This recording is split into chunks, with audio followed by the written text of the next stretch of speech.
Hello, good morning friends. કેવું ચાલે છે તમારું ઓનલાઈન સ્ટડી? ખૂબ સરસ ચાલતું હશે, બરાબર ને? આજે આપણે જ્યારે કોરોના મહામારી સામે લડી રહ્યા છીએ ત્યારે ઓનલાઈન એજ્યુકેશન સિવાય આપણી પાસે સ્ટડીનો બીજો કોઈ વિકલ્પ નથી. તો આપણે આ સ્ટડીને સરસ રીતે એન્જોય કરતા ભણીએ. હવે આપણે આજે ધોરણ 10 વિજ્ઞાન અને ટેકનોલોજીનો પાઠ બીજો એસિડ, બેઝ અને ક્ષારનો અભ્યાસ કરીશું. આ પાઠનું ગુજરાત બોર્ડની અંદર માર્કિંગ વેઇટેજ 6 છે. આ પાઠમાંથી આપણને 6 માર્કના પ્રશ્નો પૂછાય છે અને જે ખૂબ સરળ, જો તમે સમજ્યા હોય અને પ્રયોગ સાથે આત્મસાત કર્યા હોય તો ખૂબ સરળ છે. મિત્રો, જ્યારે રસાયણ વિજ્ઞાનની વાત આવે ત્યારે બધા ગભરાઈ જાય કે અરે બાપરે, રસાયણ વિજ્ઞાન હવે કેવી રીતે ભણશું? એ તો ગોખવું જ પડશે. પણ ના, રસાયણ વિજ્ઞાન એ બધા વિજ્ઞાનનો સૌથી ઇમ્પોર્ટન્ટ ટોપિક છે.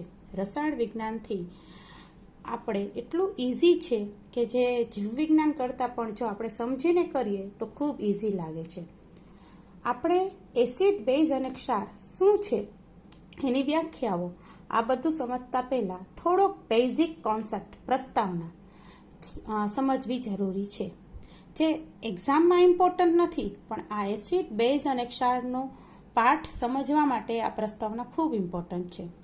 તો મિત્રો, તમે ધોરણ 9માં આપણે બધા પદાર્થોનું વર્ગીકરણ છે એ 3 પાર્ટમાં કરેલું: તત્વ, મિશ્રણ અને સંયોજન.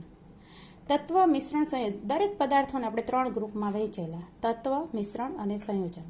આ મિશ્રણને આપણે એના સબ ગ્રુપમાં વહેંચેલા: સમાંગ મિશ્રણ અને વિષમાંગ મિશ્રણ. યાદ આવે છે? તેવી જ રીતે સંયોજનને આપણે ફરી 2 ગ્રુપમાં ડિવાઈડ કરેલા: એક સહસંયોજક સંયોજન અને બીજું આયનિક સંયોજન. ત્યારબાદ ધોરણ 8 અને 9માં તમે પદાર્થોને હજુ એક ગ્રુપમાં વહેંચ્યા, જેને ઘન, પ્રવાહી અને વાયુ કહેવાય છે. આ ઉપરાંત ત્યારબાદ પદાર્થોને આપણે એનેથી વધારે એક ગ્રુપમાં વહેંચ્યા, જેને નિલંબિત દ્રાવણ, સાચું દ્રાવણ અને કલીલ દ્રાવણ કહેવાય છે.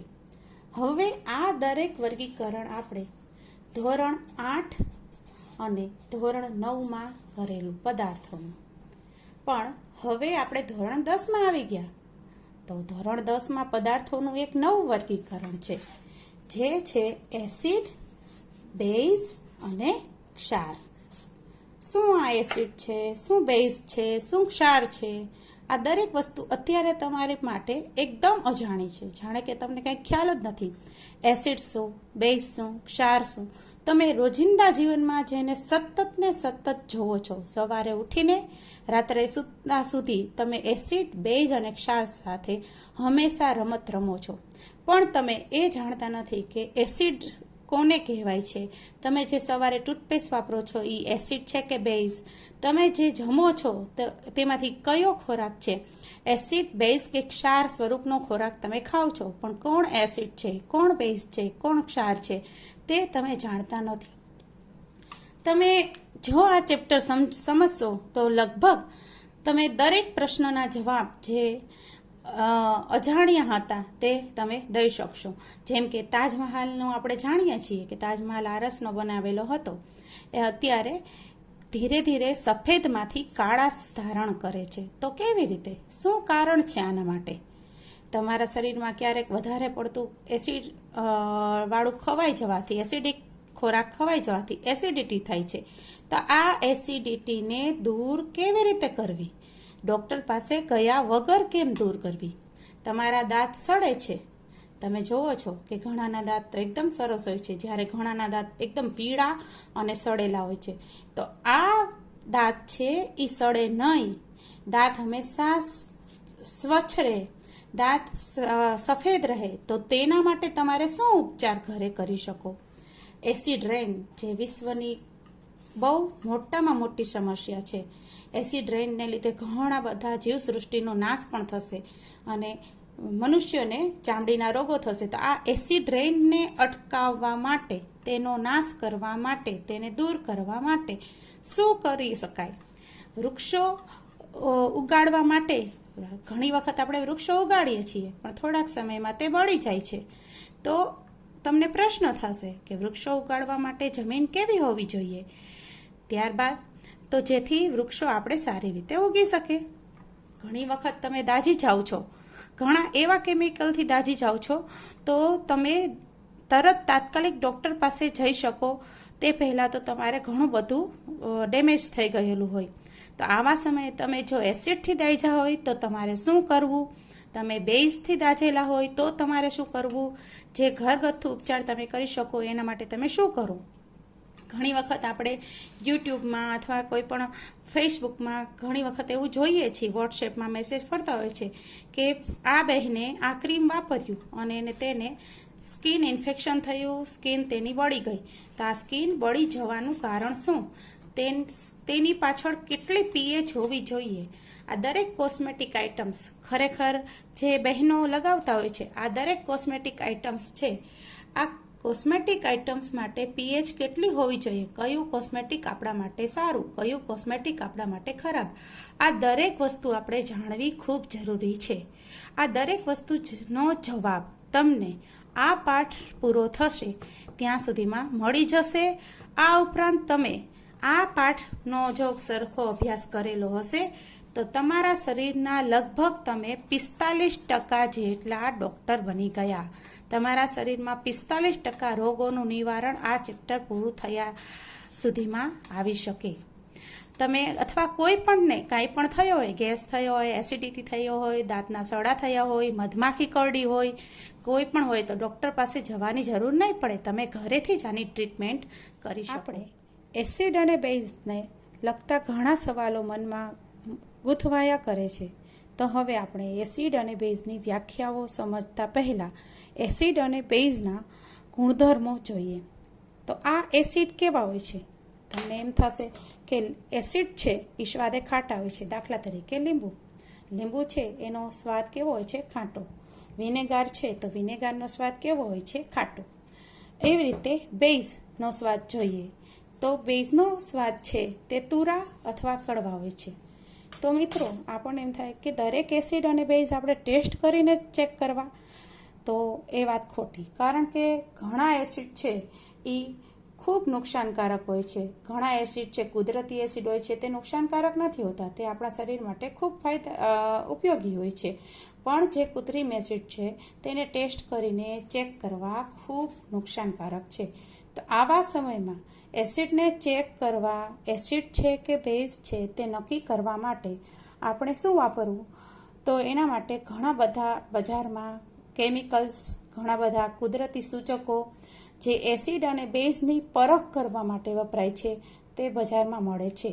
તો એમાંથી આપણે સૌથી પહેલાં એક પેપર જોઈએ કે જે તમે નાનપણથી એટલે લગભગ તો 7મા ધોરણથી ભણો છો, લિટમસ પેપર વિશે. આ લિટમસ પેપરની મદદથી પહેલાં એસિડ છે કે બેઝ છે તેની ઓળખ થતી. લિટમસ પેપરનું તમે નામ ધોરણ 8માંથી 7મામાં ઘણી વખત સાંભળ્યું હશે. તો આ લિટમસ પેપર કેવા હોય છે, એ કેમાંથી બનાવવામાં આવે છે. આ લિટમસ પેપર છે એ 2 પ્રકારના હોય છે, એક લાલ લિટમસ પેપર અને ભૂરું લિટમસ પેપર, જે તમે જોઈ શકો છો. આ લિટમસ પેપર એક લાઇકેન નામની વનસ્પતિના પ્રવાહીને ફિલ્ટર પેપર ઉપર લગાડવાથી લિટમસ પેપર બને છે, જે કુદરતી સૂચક છે. સૂચક એટલે શું તે આપણે આગળ જોશું, પણ અત્યારે લિટમસ પેપરની ટેસ્ટ ઉપરથી એસિડ છે પદાર્થ કે બેઝ છે તે જાણવાની આપણે પ્રયત્ન કરીએ. તો આપણે એક લિટમસ પેપર એસિડ અને બેઝમાં બંનેમાં ડૂબાડશું અને એના આધારે આપણે નક્કી કરશું કે કયું એસિડ છે અને કયું બેઝ છે. હવે આપણે ધ્યાન રાખીએ કે જો એસિડ હશે તો તમે જો દ્રાવણમાં ભૂરા કલરનું લિટમસ પેપર ડૂબાડ્યું હશે તો તેનો રંગ પરિવર્તન થશે અને રંગ લાલ થશે. અને જો બેઝિક દ્રાવણ હશે અને એની અંદર તમે લાલ લિટમસ પેપર ડૂબાડ્યું હશે તો તે ભૂરું થશે. એટલે તમારે હંમેશા યાદ રાખવાનું, એસિડ છે એ લાલ કરશે લિટમસ પેપરને, બેઝ છે તે ભૂરું કરશે. બરોબર? એટલે તમારે એટલું યાદ રાખવાનું કે બેઝ છે તે લાલ લિટમસ પેપરને ભૂરું કરે, બેઝ લાલ લિટમસ પેપરને ભૂરું કરે, એટલે કે 2 લાભ. બેઝ લાલ લિટમસ પેપરને ભૂરું કરશે. એ ભૂલા.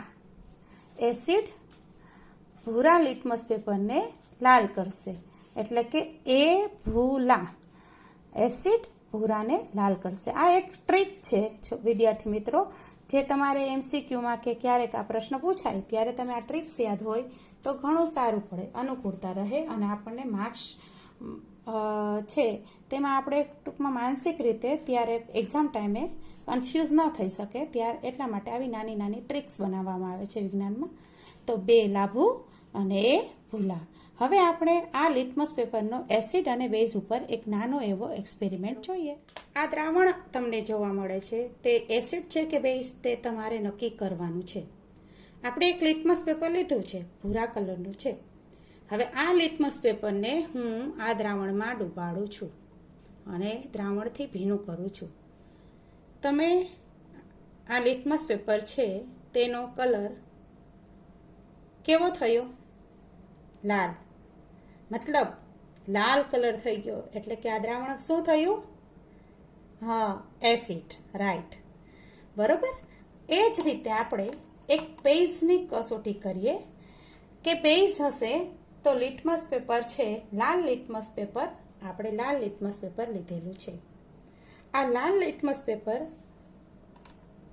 આ દ્રાવણમાં ડૂબાડું છું. આ દ્રાવણની અંદર ડૂબાડતા લિટમસ પેપરનો રંગ કેવો થાય છે? ઓહ, ખૂબ સરસ થઈ ગયો, બ્લુ. દ્રાવણની અંદર ડૂબાડતા લિટમસ પેપરનો રંગ બ્લુ થાય છે. મતલબ કે આ દ્રાવણ કોણ છે? બેઝ. સરસ. ત્યારબાદ મિત્રો આપણે હવે બીજો એક્સપેરિમેન્ટ એટલે કે બીજો ગુણધર્મ એસિડનો અને બેઝનો જોઈએ. જો એસિડ હશે તો તે ધાતુ સાથે પ્રક્રિયા કરીને, એસિડ જે છે તે ધાતુ સાથે પ્રક્રિયા કરીને ક્ષાર અને હાઇડ્રોજન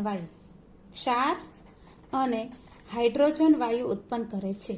એસિડ હશે તો તે ધાતુ સાથે પ્રક્રિયા કરીને ક્ષાર અને હાઇડ્રોજન વાયુ ઉત્પન્ન કરે છે. મતલબ હાઇડ્રોજન વાયુ નીકળશે એસિડ હશે તો. જ્યારે બેઝ હશે તો તે ધાતુ સાથે પ્રક્રિયા કરીને કોઈ પણ પ્રકારનો વાયુ ઉત્પન્ન કરતો નથી. તો જોઈએ હવે એસિડની અંદર એક ધાતુનો પાવડર નાખશું અને બેઝની અંદર ધાતુનો પાવડર નાખશું અને એક્સપેરિમેન્ટ જોશું કે કેમાંથી હાઇડ્રોજન નીકળે છે, કેમાંથી હાઇડ્રોજન નથી નીકળતો. જેમાંથી હાઇડ્રોજન નીકળશે એ એસિડ હશે, જેમાંથી નહીં નીકળે તે બેઝ હશે. ધાતુ તરીકે આપણે અહીંયા ઝીંક ધાતુનો પાવડર લેશું. આ ઝીંક છે તે આપણી પાસે જે અહીંયા હાજર એસિડ છે તેનું નામ છે હાઇડ્રોક્લોરિક એસિડ. આ ઝીંક ધાતુ હાઇડ્રોક્લોરિક એસિડના 2 અણુ સાથે પ્રક્રિયા કરીને ઝીંક અને ક્લોરીનના 2 અણુ જોડાઈ જાય છે એકબીજા સાથે અને ઝીંક ક્લોરાઇડ જે એક ક્ષાર છે અને હાઇડ્રોજન વાયુ અને રહ્યા તે હાઇડ્રોજન વાયુ મુક્ત થાય છે.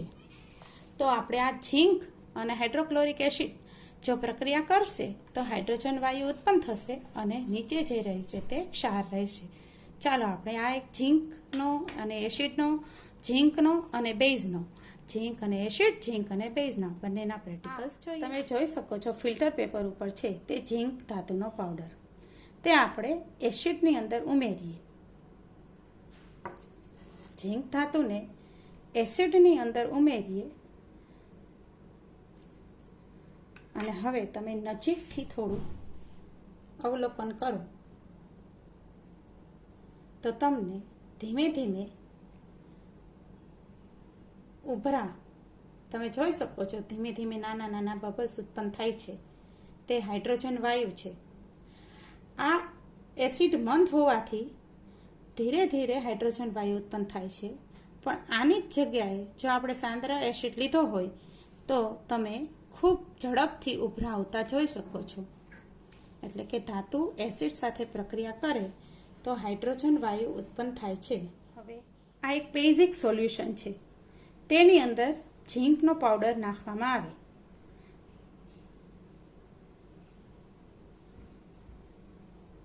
તો તમે જોઈ શકો છો કોઈ પણ પ્રકારનો વાયુ કે ઉભરા ઉત્પન્ન થતા નથી. ફક્ત ઝીંક નીચે બેસે છે. આપણે ત્રીજા ગુણધર્મ ઉપર આવીએ. ત્રીજો ગુણધર્મ જે છે એસિડ અને બેઝનો તે કે એસિડ અને બેઝ એકબીજા સાથે રાસાયણિક પ્રક્રિયા કરે ત્યારે ક્ષાર અને પાણી બનાવે છે. ક્ષાર અને પાણી આ જે પ્રક્રિયા છે તેને તટસ્થીકરણ પ્રક્રિયા કહેવાય છે.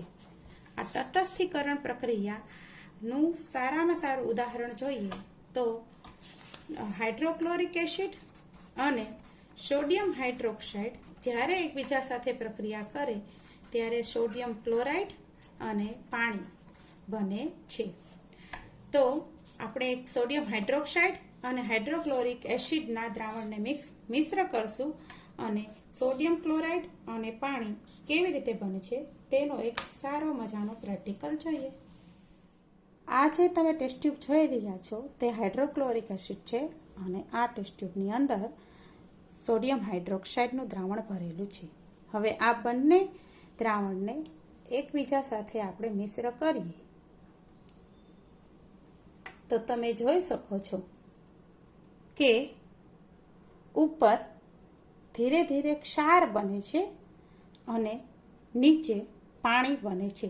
એટલે કે એસિડ અને બેઝ બંનેને મિશ્ર કરતા ક્ષાર અને પાણી બને છે, જે તટસ્થીકરણ પ્રક્રિયાનું ઉદાહરણ છે.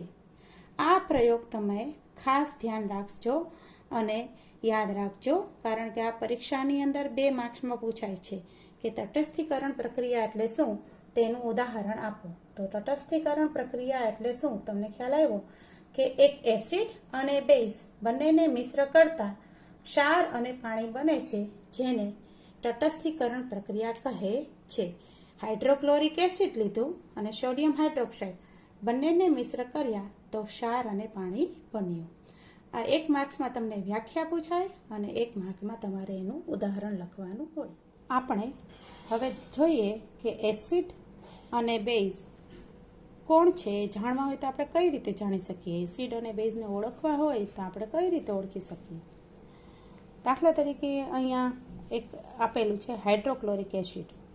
અહીંયા તો મેં તમને બાજુમાં નામ લખ્યું છે, એ ઉપરથી તમે જાણી શક્યા કે તે એસિડ છે. H2SO4 સલ્ફ્યુરિક એસિડ નામ ઉપરથી જાણી લીધું કે તે એસિડ છે. સલ્ફર છે માટે sulphuric acid. HNO3 nitric acid. Nitrogen એટલે નાઇટ્રિક એસિડ નામ ઉપરથી તમે જાણ્યા. H2CO3 એટલે કે C છે. C એટલે કે કાર્બન. કાર્બન એટલે carbonic acid. H3PO4 phosphoric acid. P એટલે કે ફોસ્ફરસ એટલે કે ફોસ્ફોરિક એસિડ. જેની આ એસિડના નામ યાદ રાખવા બહુ સરળ છે. દાખલા તરીકે ક્લોરીન હોવાથી હાઇડ્રોક્લોરિક એસિડ, સલ્ફર હોવાથી સલ્ફ્યુરિક એસિડ, નાઇટ્રોજન હોવાથી નાઇટ્રિક એસિડ, કાર્બન હોવાથી કાર્બોનિક એસિડ, ફોસ્ફરસ હોવાથી ફોસ્ફોરિક એસિડ. આમાં એક ખાસ યાદ રાખજો મિત્રો કે H2SO4 એટલે કે સલ્ફ્યુરિક એસિડ, જેને રસાયણનો રાજા કહેવાય છે. શા માટે રસાયણનો રાજા? કારણ કે આ H2SO4 એટલે કે સલ્ફ્યુરિક એસિડનો ઉપયોગ કરીને આપણે વિવિધ પદાર્થો, રાસાયણિક ખાતર, કેમિકલ્સ, ઘણા બધા બહોળા પ્રમાણમાં નવા રસાયણો ઉત્પન્ન કરી શકીએ છીએ, માટે તેને રસાયણનો રાજા કહેવાય છે. આ બધા ઉપરના એસિડ તમે જોયા તે કૃત્રિમ એસિડ છે, જે ઇન્ડસ્ટ્રીમાં ઉત્પન્ન બનાવાય છે, જેને લેબોરેટરીમાં બનાવાય છે. જ્યારે નીચેના એસિડ આપણે જોઈએ acetic acid, citric acid, tartaric acid, oxalic acid, આ દરેક એસિડ આપણા રોજિંદા જીવનમાં આપણે એનો ઉપયોગ કરીએ છીએ, આપણા ખોરાકમાં આપણે એને લઈએ છીએ. જે કુદરતી એસિડ છે, જે નુકસાનકારક હોતા નથી. તે બહુ મંદ એસિડ છે, જેની pH ખૂબ 7 pHની આસપાસ છે, માટે તે આપણા શરીરને નુકસાનકારક નથી. ત્યારબાદ નીચેના પદાર્થો જે છે તેને બેઝ કહેવાય. આ બેઝિક પદાર્થો છે તેમાં NaOH, Na એટલે કે સોડિયમ અને OH એટલે હાઇડ્રોક્સાઇડ, મતલબ સોડિયમ હાઇડ્રોક્સાઇડ. KOH, K એટલે પોટેશિયમ, OH એટલે hydroxide, potassium hydroxide. CaOH twice, Ca એટલે કેલ્શિયમ, OH ટ્વાઇસ એટલે કે hydroxide, calcium hydroxide. MgOH twice, Mg એટલે મેગ્નેશિયમ, OH એટલે હાઇડ્રોક્સાઇડ, મેગ્નેશિયમ હાઇડ્રોક્સાઇડ. મિત્રો આપણે જોઈએ કે જ્યાં બેઝ છે તેમાં બધાની પાછળ લગભગ હાઇડ્રોક્સાઇડ શબ્દ જોવા મળે છે, એક એમોનિયાને બાદ કરતા. બરોબર. હવે તમને થાય કે આ તો અમને મિસને ખબર છે કે એસિડ આને કહેવાય, બેઝ આને કહેવાય, એટલે ખ્યાલ આવ્યો. પણ તમને લોકોને એસિડ કોણ છે, બેઝ કોણ છે એ જાણવું હોય તો એના ઘણા બધા પ્રયોગો કરવામાં આવે છે. એને સૂચકની મદદથી આપણે એસિડિક પદાર્થો કોણ છે, બેઝિક પદાર્થો કોણ છે તે જાણી શકીએ છીએ. તો આમ આપણે સૂચકની મદદથી જેમ મને ખબર છે એમ તમે પણ જાણી શકો કે કયા એસિડ છે, કયા બેઝિક પદાર્થો છે. તો હવે આપણે થોડાક સૂચક અંતર્ગત માહિતી મેળવીએ. હવે એસિડ કે બેઝ તે જાણવા કેવી રીતે તેની માહિતી મેળવીએ. તો એસિડ છે કે પદાર્થ બેઝ છે તે જાણવું હોય તો આપણે સૂચકનો ઉપયોગ કરી શકીએ. આ સૂચકની મદદથી આપણે જાણી શકીએ કે પદાર્થ એસિડ છે કે બેઝ. જોઈએ સૂચકની વ્યાખ્યા. તો જે દ્રાવણ એસિડ અથવા બેઝની હાજરીમાં પોતાનો રંગ બદલે, ખાસ આની વ્યાખ્યામાં શું આવે છે, એસિડમાં નાખો કે બેઝમાં નાખો એવો પદાર્થ જે એસિડમાં કે બેઝમાં નાખો અને પોતાનો રંગ બદલે તો તેને સૂચક કહેવાય. આ સૂચક આપણે કેટલા પ્રકારના જોવા મળે છે આપણી આસપાસ? 3 પ્રકારના. કયા કયા? તો કે કૃત્રિમ સૂચક, કુદરતી સૂચક અને ઘ્રાણેન્દ્રિય સૂચક. કૃત્રિમ સૂચક એટલે શું? તો કે જે લેબોરેટરીમાં અથવા ઇન્ડસ્ટ્રીમાં બનાવવામાં આવે તેને કૃત્રિમ સૂચક કહેવાય છે. ત્યારબાદ ફિનોલ. આ કૃત્રિમ સૂચકના નામ, તો કૃત્રિમ સૂચકના આપણે નામ જોઈએ તો તે છે એક મિથાઇલ ઓરેન્જ અને ફિનોલ્ફથેલિન. હવે કુદરતી સૂચક જોઈએ તો કુદરતી સૂચક તરીકે આપણે લિટમસ પેપર.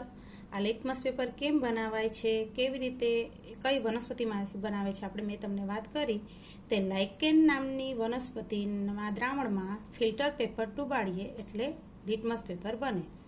હળદર, લાલ કોબીજના પાન, હાઇડ્રેન્જિયા, પેટુનિયા, જેરાનિયમ. લાલ કોબીજના પાન તો વનસ્પતિ છે, હાઇડ્રેન્જિયા છે એ પણ એક વનસ્પતિનું નામ છે, પેટુનિયા, જેરાનિયમ બધા વનસ્પતિ જ છે. આ દરેક વસ્તુ કુદરતી સૂચક જે છે તે વનસ્પતિમાંથી બનાવવામાં આવે છે, માટે તેને કુદરતી સૂચક કહેવાય છે. અને ત્રીજો પ્રકાર છે ઘ્રાણેન્દ્રિય સૂચક. ઘ્રાણેન્દ્રિય સૂચક પણ કુદરતી સૂચક જ છે, પણ એ સુગંધ સાથે સંકળાયેલા છે. સુગંધ એટલે કે ઘ્રાણેન્દ્રિય સૂચક માટે એને કહેવાય છે. હવે આ ઘ્રાણેન્દ્રિય સૂચક છે તે એસિડ હોય માં નાખો તો કોઈ પણ એસિડિક પદાર્થ છે તેની વાસ દૂર થતી નથી. ઘ્રાણેન્દ્રિય સૂચક છે એ એસિડમાં નાખો તો વાસ દૂર કરતા નથી, પણ જો તમે બેઝિક પદાર્થમાં નાખો તો એની વાસ બદલાઈ જાય છે. દાખલા તરીકે વેનીલા અર્ક, જો એસિડમાં નાખશો તો વેનીલા અર્ક એટલે કે વેનીલા એસેન્સ એવું ને એવી વાસ રહેશે, પર જો બેઝમાં નાખશો તો એની વાસ જતી રહેશે. સેમ ડુંગળીનો રસ એસિડમાં એવો ને એવો વાસ આવશે, પણ જો એને બેઝમાં નાખશો તો એની વાસ બદલાઈ જશે. સેમ એવી રીતે લવિંગનું તેલ એસિડમાં એવો જ વાસ ધરાવશે, પણ જો એને બેઝિક પદાર્થમાં નાખશો, લવિંગનું તેલ બેઝિક પદાર્થની અંદર નાખશો તો એની વાસ બદલાઈ જશે. લવિંગની તેલ જો વાસ નહીં આવે તો સમજી લેવાનું બેઝ છે, ડુંગળીમાં વાસ ન આવે તો સમજવાનું તે બેઝ છે, વેનીલામાં વાસ ન આવે તો સમજવાનું તે બેઝ છે, અને જો આ ત્રણેય પદાર્થો નાખતા વાસ આવે જ તો સમજવાનું તે એસિડ છે, કારણ કે આ ત્રણેય પદાર્થો કુદરતી ઘ્રાણેન્દ્રિય સૂચક છે. હવે મિત્રો, આ ધ્રાણેન્દ્રિય પદાર્થોની વ્યાખ્યા તમને આવડી.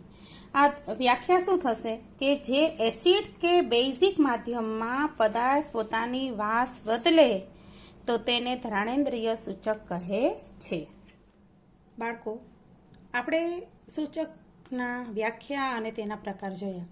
આમાંથી આ ચાર્ટની અંદર અમુક સૂચક છે કે જેનો આપણે એસિડ અને બેઝિક પદાર્થો ઉપરના પ્રયોગો જોઈએ.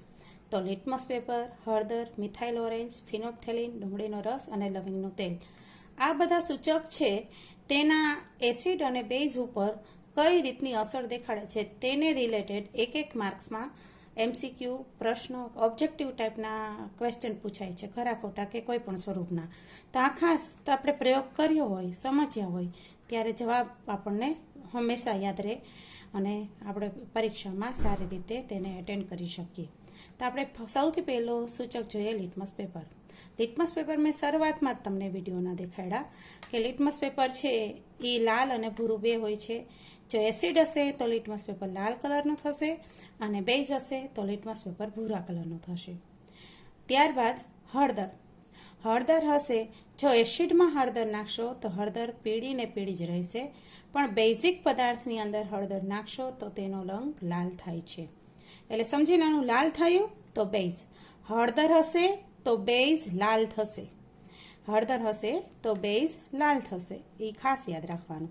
એવી રીતે હવે મિથાઇલ ઓરેન્જ, તો મિથાઇલ ઓરેન્જમાં ઊંધું થશે. મિથાઇલ ઓરેન્જ છે એ પણ હળદરની જેમ જ તે પીળા કલરનો હશે, પણ તે જો તેનું એસિડ હશે તો લાલ દેખાડશે. જેમ હળદર બેઝ હતું અને લાલ દેખાડતું હતું તેમ મિથાઇલ ઓરેન્જ એસિડ હશે અને લાલ કલર દેખાડશે. બરોબર? અને બેઝમાં એ પીળી ને પીળી રહેશે. જેમ હળદર એસિડમાં પીળી હતી તો મિથાઇલ ઓરેન્જ બેઝમાં પીળી હશે. ફિનોપ્થેલિન, આ તો બહુ મસ્ત ટેસ્ટ છે વિદ્યાર્થી. આપણે જ્યારે કરશું ત્યારે તમે જોજો કે એસિડ હશે તો કોઈ કલર નહીં, પણ બેઝ હશે તો એકદમ મસ્ત ગુલાબી કલર આપણને જોવા મળશે. ત્યારબાદ ડુંગળીનો રસ. આ ડુંગળીના રસ આપણે આ બંને ધ્રાણ ઇન્દ્રિય સૂચક છે. ધ્રાણેન્દ્રિય સૂચક એટલે વાસ સાથે સંકળાયેલા છે. જો એસિડિક પદાર્થમાં તમે નાખશો તો ડુંગળીની કાં લવિંગની વાસ દૂર થશે નહીં, પણ બેઝિક હશે, બેઝ હશે તો વાસ દૂર થશે. આ તમારે સૂંઘીને નક્કી કરવામાં આવે કે એસિડ છે કે બેઝ. એટલે આપણે આ દરેક ખાસ આ અમુક જે સૂચક છે તેની એસિડમાં શું અસર છે, બેઝમાં શું અસર છે તે પ્રેક્ટિકલ સ્વરૂપે આપણે જોઈએ. હળદરનું દ્રાવણ લીધેલું છે આ બીકરની અંદર. આ હળદરના દ્રાવણને આપણે બંને સોલ્યુશનમાં મિક્સ કરીએ છીએ. મિત્રો, તમારે નક્કી કરવાનું છે કોણ એસિડ હશે અને કોણ બેઝ. મેં તમને હળદરના ગુણધર્મ વિશે કીધું હતું. જો એસિડ હશે તો પીળો કલર રહેશે અને બેઝ હશે તો લાલ કલર થશે. આપણે જોઈએ, તમારે કયો કે કોણ એસિડ છે કોણ બેઝ છે, કારણ કે મેં લીધેલું છે એટલે મને ખ્યાલ છે કે કઈ ટેસ્ટ ટ્યુબમાં એસિડ છે, કઈ ટેસ્ટ ટ્યુબમાં બેઝ છે, પણ તમારે નક્કી કરીને કહેવાનું છે કઈ ટેસ્ટ ટ્યુબમાં એસિડ છે, કઈ ટેસ્ટ ટ્યુબમાં બેઝ છે.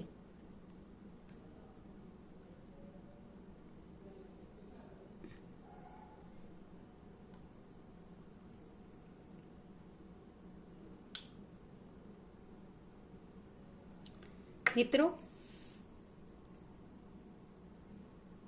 કઈ ટેસ્ટ ટ્યુબમાં એસિડ છે અને કઈ ટેસ્ટ ટ્યુબમાં બેઝ છે? હા, બરોબર છે.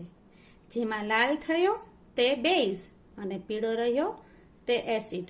ઓકે, એટલે હળદર ઉપરથી આપણે એસિડ છે પદાર્થ કે બેઝ છે તે નક્કી કરી શકીએ. આ જે તમે જોઈ રહ્યા છો તે મિથાઇલ ઓરેન્જનું સોલ્યુશન છે. આ મિથાઇલ ઓરેન્જ છે તે કૃત્રિમ સૂચક છે, લેબોરેટરીમાં બનાવવામાં આવે છે. આ સોલ્યુશનને આપણે બંને ટેસ્ટ ટ્યુબમાં નાખશું.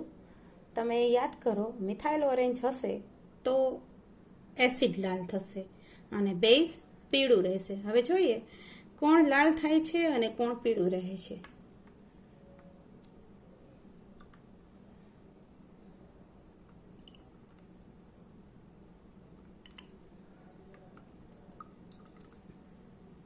ચાલો મિત્રો, કેવો સરસ કલર લાગે છે. વાહ, એકદમ મસ્ત. રસાયણ વિજ્ઞાનના પ્રેક્ટિકલ તો આટલા સરસ છે. હવે તમે કહો કે રસાયણ વિજ્ઞાન કેવું લાગે? આ કલર વાળું વિજ્ઞાન છે. રસાયણ વિજ્ઞાન એ કલરનું વિજ્ઞાન. આવા અનેક કલરો ઉત્પન્ન થાય. એક લાલ છે અને એક પીળું છે. મતલબ લાલ છે એ શું થયું? હા, એસિડ. અને પીળું છે એ શું થયું? બેઝ. બરોબર? સરસ. આપણે ફિનોપ્થેલિનની ટેસ્ટ જોઈએ. આ ફિનોપ્થેલિન પણ એક કૃત્રિમ સૂચક છે જે ઉદ્યોગોમાં બનાવવામાં આવે છે. આ ફિનોપ્થેલિન છે તેને પણ આપણે આ બંને દ્રાવણોમાં એડ કરીએ અને જોઈએ કે કલર કેવો થાય છે. તમે યાદ કરો, ફિનોપ્થેલિન જો બેઝ હશે તો ગુલાબી થાય છે અને એસિડ હશે તો કલરલેસ એટલે કે રંગવિહીન પદાર્થ જ રહે છે. જોઈએ આપણે. ઓહો હો હો, એકદમ સરસ ગુલાબી કલર આવી ગયો. કેટલો મસ્ત ગુલાબી કલર. ખ્યાલ આવી ગયો? હવે એસિડમાં નાખીએ. ઓ નથી, કલર જ નથી, કલર દેખાડતું નથી. બંનેને હલાવીએ.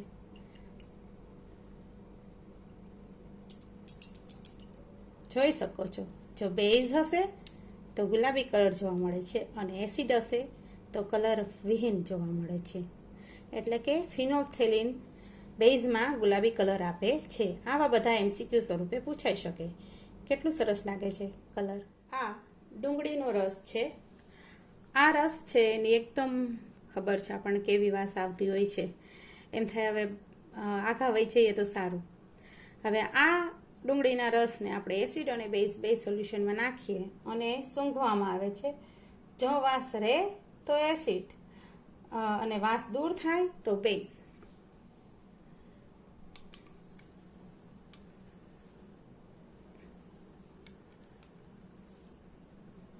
કલર પરિવર્તન પણ જોઈ શકાય છે, નાનું એવું. સ્લાઇટ પિંક થાય છે અને સ્લાઇટ ગ્રીન છે.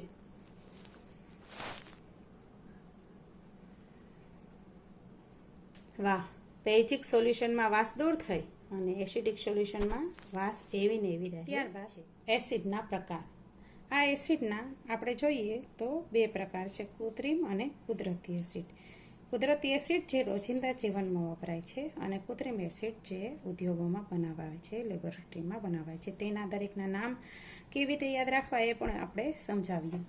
પણ આ રોજિંદા જીવનમાં જે એસિડ વપરાય છે, કુદરતી એસિડ, આ કુદરતી એસિડમાં આપણે ઘણા બધા છે. વિનેગાર, સંતરું, આંબલી, ટમેટું, ખાટા, દહીં, કીડીનો અને કવચ એક પ્રાણીનું નામ છે, એના ડંખ અને લીંબુ. આ દરેકની અંદર કયો એસિડ હોય છે?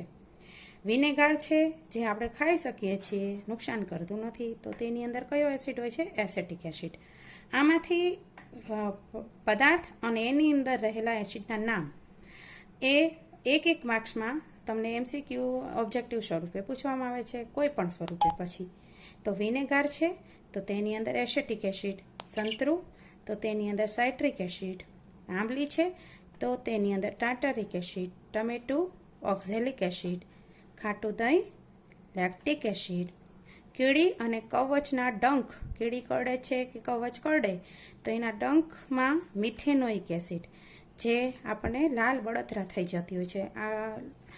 અને લીંબુ છે અથવા ખાટા ફ્રૂટ કોઈ બી હોય એમાં સાઇટ્રિક એસિડ હોય છે.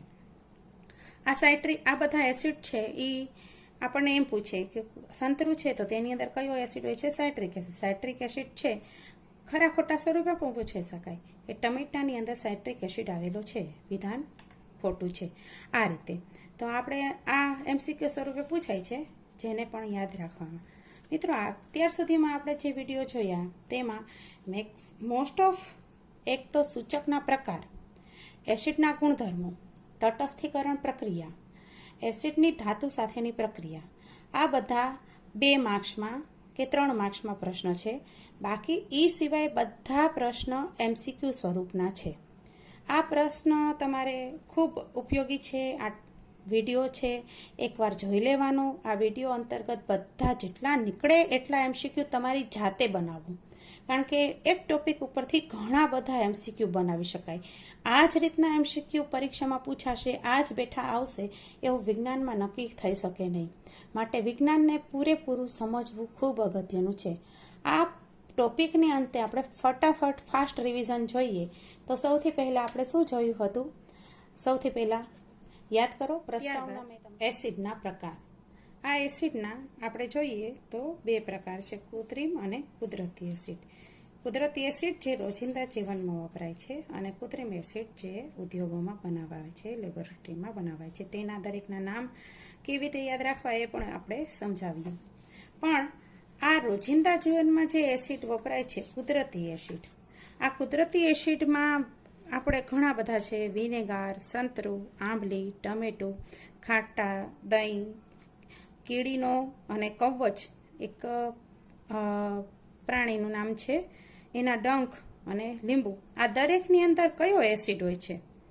વિનેગાર છે જે આપણે ખાઈ શકીએ છીએ, નુકસાન કરતું નથી, તો તેની અંદર કયો એસિડ હોય છે? Acetic acid. આમાંથી પદાર્થ અને એની અંદર રહેલા એસિડના નામ એ એક માર્ક્સમાં તમને MCQ ઓબ્જેક્ટિવ સ્વરૂપે પૂછવામાં આવે છે, કોઈ પણ સ્વરૂપે. પછી તો વિનેગાર છે તો તેની અંદર એસેટિક એસિડ, સંતરું તો તેની અંદર સાઇટ્રિક એસિડ, આંબલી છે તો તેની અંદર ટાર્ટરિક એસિડ, ટમેટું ઓક્ઝેલિક એસિડ, ખાટું દહીં લેક્ટિક એસિડ, કીડી અને કવચના ડંખ, કીડી કરડે છે કે કવચ કરડે તો એના ડંખમાં મિથેનોઇક એસિડ જે આપણને લાલ બળતરા થઈ જતી હોય છે. અને લીંબુ છે અથવા ખાટા ફ્રૂટ કોઈ બી હોય એમાં સાઇટ્રિક એસિડ હોય છે. આ બધા એસિડ છે એ આપણને એમ પૂછે કે સંતરું છે તો તેની અંદર કયો એસિડ હોય છે? Citric acid. સાઇટ્રિક એસિડ છે ખરા ખોટા સ્વરૂપે પણ પૂછી શકાય કે ટમેટાની અંદર સાઇટ્રિક એસિડ આવેલો છે, વિધાન ખોટું છે. આ રીતે તો આપણે આ MCQ સ્વરૂપે પૂછાય છે, જેને પણ યાદ રાખવામાં. મિત્રો, અત્યાર સુધીમાં આપણે જે વિડીયો જોયા તેમાં મોસ્ટ ઓફ એક તો સૂચકના પ્રકાર, એસિડના ગુણધર્મો, તટસ્થીકરણ પ્રક્રિયા, એસિડની ધાતુ સાથેની પ્રક્રિયા, આ બધા 2 માર્ક્સમાં કે 3 માર્ક્સમાં પ્રશ્ન છે. બાકી એ સિવાય બધા પ્રશ્ન MCQ સ્વરૂપના છે. આ પ્રશ્ન તમારે ખૂબ ઉપયોગી છે. આ વિડીયો છે એકવાર જોઈ લેવાનો. આ વિડીયો અંતર્ગત બધા જેટલા નીકળે એટલા MCQ તમારી જાતે બનાવો, કારણ કે એક ટોપિક ઉપરથી ઘણા બધા MCQ બનાવી શકાય. આ જ રીતના MCQ પરીક્ષામાં પૂછાશે, આ જ બેઠા આવશે એવું વિજ્ઞાનમાં નક્કી થઈ શકે નહીં. માટે વિજ્ઞાનને પૂરેપૂરું સમજવું ખૂબ અગત્યનું છે. આ ટોપિકની અંતે આપણે ફટાફટ ફાસ્ટ રિવિઝન જોઈએ. ત્યારબાદ એસિડના પ્રકાર. આ એસિડના આપણે જોઈએ તો 2 પ્રકાર છે, કૃત્રિમ અને કુદરતી એસિડ. કુદરતી એસિડ જે રોજિંદા જીવનમાં વપરાય છે અને કૃત્રિમ એસિડ જે ઉદ્યોગોમાં બનાવાય છે, લેબોરેટરીમાં બનાવાય છે. તેના દરેકના નામ કેવી રીતે યાદ રાખવા એ પણ આપણે સમજાવ્યું. પણ આ રોજિંદા જીવનમાં જે એસિડ વપરાય છે, કુદરતી એસિડ, આ કુદરતી એસિડમાં આપણે ઘણા બધા છે. વિનેગાર, સંતરું, આંબલી, ટમેટું, ખાટા, દહીં, કીડીનો અને કવચ એક પ્રાણીનું નામ છે, એના ડંખ અને લીંબુ. આ દરેકની અંદર કયો એસિડ હોય છે? વિનેગાર છે જે આપણે ખાઈ શકીએ છીએ, નુકસાન કરતું નથી, તો તેની અંદર કયો એસિડ હોય છે? Acetic acid. આમાંથી પદાર્થ અને એની અંદર રહેલા એસિડના નામ એ એક માર્ક્સમાં તમને MCQ ઓબ્જેક્ટિવ સ્વરૂપે પૂછવામાં આવે છે, કોઈ પણ સ્વરૂપે. પછી તો વિનેગાર છે તો તેની અંદર એસેટિક એસિડ, સંતરું તો તેની અંદર સાઇટ્રિક એસિડ, આંબલી છે તો તેની અંદર ટાર્ટરિક એસિડ, ટમેટું ઓક્ઝેલિક એસિડ, ખાટું દહીં લેક્ટિક એસિડ, કીડી અને કવચના ડંખ, કીડી કરડે છે કે કવચ કરડે તો એના ડંખમાં મિથેનોઇક એસિડ જે આપણને લાલ બળતરા થઈ જતી હોય છે. અને લીંબુ છે અથવા ખાટા ફ્રૂટ કોઈ બી હોય એમાં સાઇટ્રિક એસિડ હોય છે. આ બધા એસિડ છે એ આપણને એમ પૂછે કે સંતરું છે તો તેની અંદર કયો એસિડ હોય છે? Citric acid. સાઇટ્રિક એસિડ છે ખરા ખોટા સ્વરૂપે પણ પૂછી શકાય કે ટમેટાની અંદર સાઇટ્રિક એસિડ આવેલો છે, વિધાન ખોટું છે. આ રીતે તો આપણે આ MCQ સ્વરૂપે પૂછાય છે, જેને પણ યાદ રાખવામાં. મિત્રો, અત્યાર સુધીમાં આપણે જે વિડીયો જોયા તેમાં મોસ્ટ ઓફ એક તો સૂચકના પ્રકાર, એસિડના ગુણધર્મો, તટસ્થીકરણ પ્રક્રિયા, એસિડની ધાતુ સાથેની પ્રક્રિયા, આ બધા 2 માર્ક્સમાં કે કે 3 માર્ક્સમાં પ્રશ્ન છે. બાકી એ સિવાય બધા પ્રશ્ન MCQ સ્વરૂપના છે. આ પ્રશ્ન તમારે ખૂબ ઉપયોગી છે. આ વિડીયો છે એકવાર જોઈ લેવાનો. આ વિડીયો અંતર્ગત બધા જેટલા નીકળે એટલા MCQ તમારી જાતે બનાવો, કારણ કે એક ટોપિક ઉપરથી ઘણા બધા MCQ બનાવી શકાય. આ જ રીતના MCQ પરીક્ષામાં પૂછાશે, આ જ બેઠા આવશે એવું વિજ્ઞાનમાં નક્કી થઈ શકે નહીં. માટે વિજ્ઞાનને પૂરેપૂરું સમજવું ખૂબ અગત્યનું છે.